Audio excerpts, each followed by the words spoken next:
सादर नमस्कार, सादर जय जिनेंद्र। क्षमा न्यूज चैनल कहीं भी कभी भी सही और सकारात्मक समाचारों के लिए देखना और सुनना न भूलें। साथ में आपसे विनम्र निवेदन है कि यदि आपने इस चैनल को सब्सक्राइब नहीं किया है तो कृपया अवश्य कीजिए और शेयर और लाइक करना ना भूलें।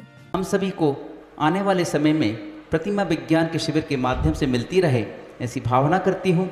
ऐसा आशीर्वाद दीजिए कि अभी तो सिर्फ ऑनलाइन अटेंड कर रही हूँ, लेकिन अगला शिविर इन पर्सनल कर सकूं और व्रत ले सकूं। मार्ग अनुभव का है। ऑनलाइन शिविर के थ्रू सिर्फ तैयारी हो सकती है, अनुभूति नहीं। जितना जितना मैंने प्रतिभा विज्ञान को समझने की कोशिश की, उतना उतना मुझे आज के समय में हर व्यक्ति के जीवन में बदलाव लाने का एक सही टूल लगा, मतलब साधन। हाँ, कोई भी हो, जीवन के किसी भी स्टेज में हो, यदि सचमुच सुख चाहते हैं तो एक क्यूरियस स्टूडेंट की तरह इस विज्ञान के हर पहलू पर ब्रेन स्ट्रॉमिंग कर समझने का प्रयास करें। इसके बाद जो श्रद्धा आती है वे आपका जीवन बदल देती है। If you want to be the best version of yourself then definitely learn प्रतिमा विज्ञान। I am amazed to know that you beautifully Acharya has given us blueprint of happiness while we are living with family and friends। महाराज जी, मेरा प्रश्न ये है, ये तो भूमिका बनाई थी उन्होंने। महाराज जी, मेरा प्रश्न ये है कि जब शादी के माध्यम से एक लड़का या लड़की जैन परिवार में आते हैं तो हमें उन्हें जैन दर्शन और धर्म का परिचय किस प्रकार देना चाहिए?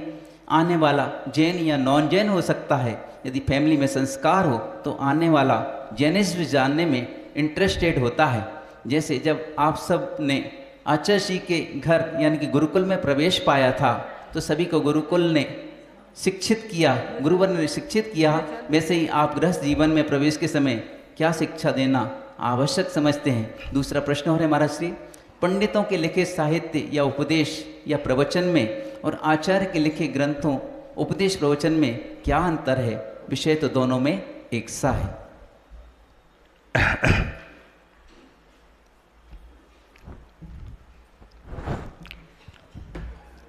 न्यू जर्सी अमेरिका में लगभग 30-32 वर्ष से ये परिवार वहाँ रह रहा है।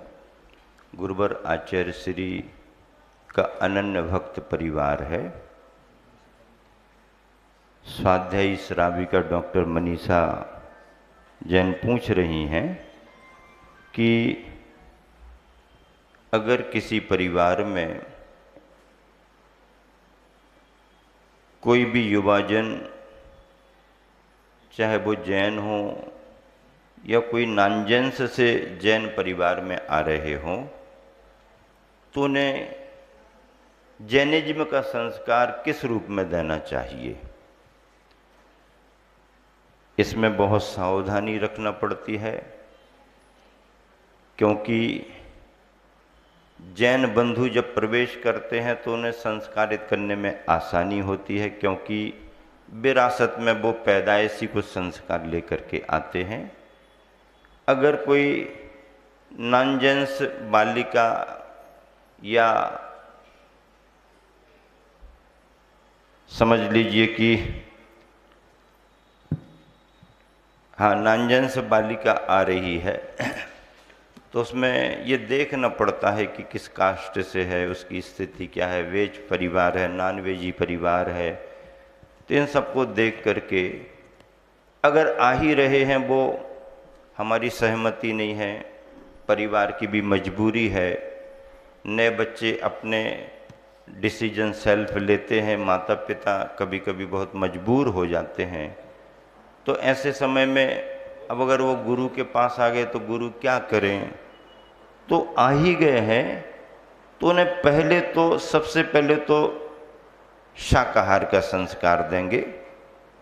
शुद्ध शाकाहार का संकल्प होना चाहिए, नॉनवेज का त्याग होना चाहिए। दूसरी बात है, नमोकार का मंत्र दे करके उसका अर्थ उनको समझाना चाहिए। तीसरी बात है, इस कुल में ये भगवान, ये गुरु इस तरह के और ये जिनवानी, ये तीन ही चलेंगे और इसमें आपको धीरे धीरे ढलना होगा। अगली बात यह है कि कुलाचार में जो भी अभक्ष और अशुद्ध वस्तुओं का त्याग कराया जाता है उसे त्याग करा के 24 तीर्थंकरों के नामों से परिचित कराना चाहिए और उन्हें उस तरीके से स्वाध्याय जाप आदि में प्रेरित करना चाहिए। इतना संस्कार उन्हें दिया जा सकता है। भावनात्मक स्नेह और प्रेम देना इसलिए ज़रूरी है कि जब कुल में आ ही गए हैं तो बैर विद्वेष बढ़ाने से कोई फायदा नहीं है।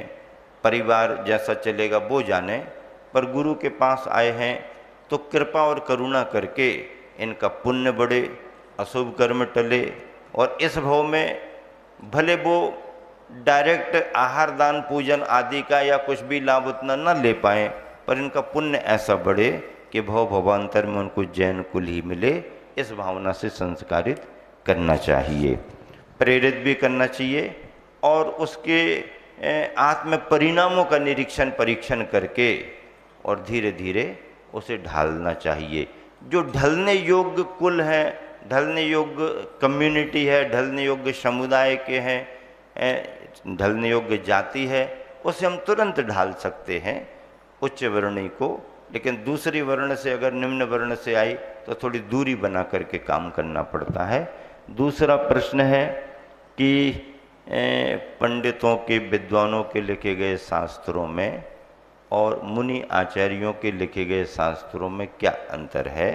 लिखी गई बात भले ही दोनों की एक सी हो, विद्वान ने भी बिल्कुल सही लिखा और मुनिराज ने भी सही लिखा, दोनों ने सही लिखा, लेकिन अगर महत्व दिया जाएगा तो लेखक को देख करके जो संयमी और निर्ग्रंथ मुनि आचार्य उनको महत्व पहले दिया जाएगा, उसके बाद में विद्वान की श्रेणी में रहने वाले गृहस्थ वस्त्रधारियों को महत्व दिया जाएगा।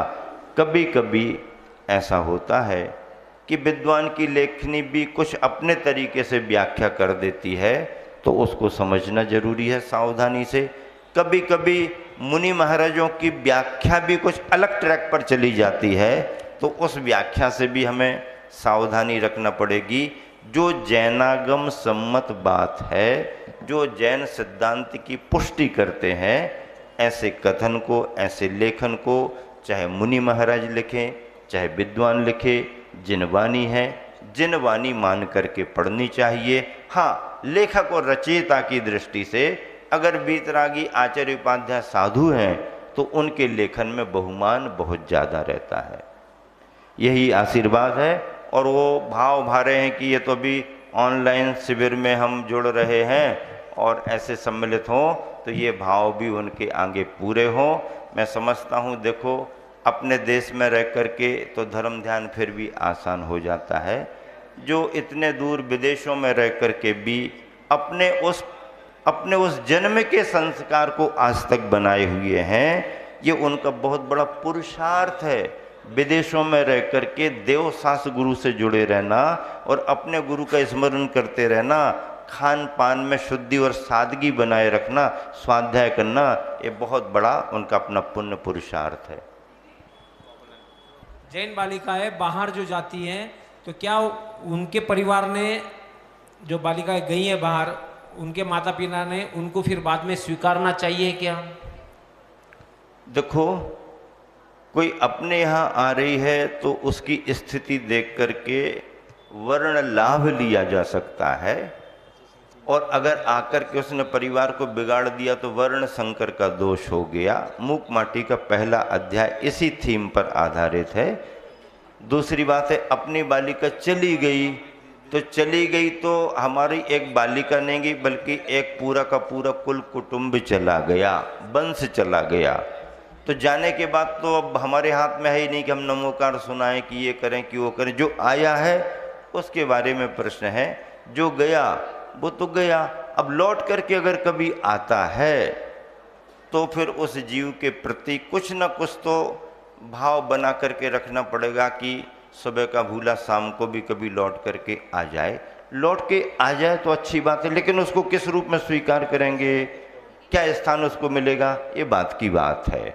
ये बात की बात है। नमोस्तु महाराज जी, वंदामी माता जी। महाराज जी, मूकमाती ग्रंथ में अजय श्री विद्यासागर महाराज जी की क्या थीम थी? मूकमाटी ग्रंथ लिखने में अजय श्री विद्यासागर महाराज जी की क्या थीम थी?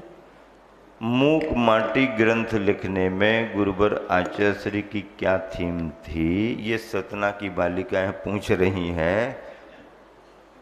तो आचार्य श्री की थीम ये थी कि जैसे एक पद दलित सामान्य सी माटी को भी अगर कोई कुम्हार अपने तरीके से उसको साफ करके, ठीक करके, व्यवस्थित करके, अपनी मेहनत से, लगन से एक मंगल घट बना देता है, तो जो मिट्टी कोई ज़्यादा कीमत महत्व नहीं रखती, वह भी। क्षमा न्यूज चैनल देखने के लिए आपको बहुत बहुत धन्यवाद। सादर प्रणाम। सादर जय जिनेंद्र।